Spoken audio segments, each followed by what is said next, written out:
అబ్బాయి coffee తాగుతాడా tea తాగుతాడా? ఏమో నాకెలా తెలుస్తుందమ్మా?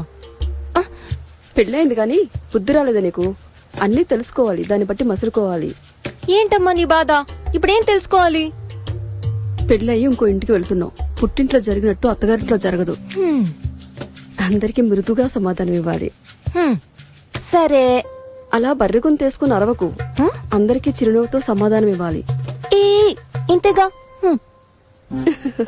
మగుడు మనసు నిండాలంటే ముందు కడుపు నిండాలి. ఆటోమేటిక్ గా మనసు నిండినట్టే.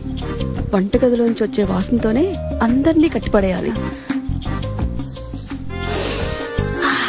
ఓకే. ముఖ్యంగా అత్త ఏమన్నా సరే డిస్కషన్ పెట్టుకో, గుర్తు పెట్టుకో. అత్త కోడలంటే పందెం కోడలా కాకుండా స్నేహితురాల్లా ఉండడానికి ట్రై చేయి. అప్పుడే నీ కాపురం చల్లగా ఉంటుంది. లేకపోతే ఈ కాఫీ లాగా వేడిగా అవుతుందా? ఇవే తగ్గించుకుంటే బాగుంటుంది. పొద్దున్నే లేసి ఇల్లు శుభ్రంగా పెట్టుకో. అందరికీ కాఫీ ఇవ్వు. ఇంటికొచ్చిన వాళ్ళకి నీళ్లు ఇవ్వు. మీ అత్తగారికి పనుల్లో చేదోడు వాదోడుగా ఉండు. అర్థమవుతుందా? బాగా అర్థమైంది.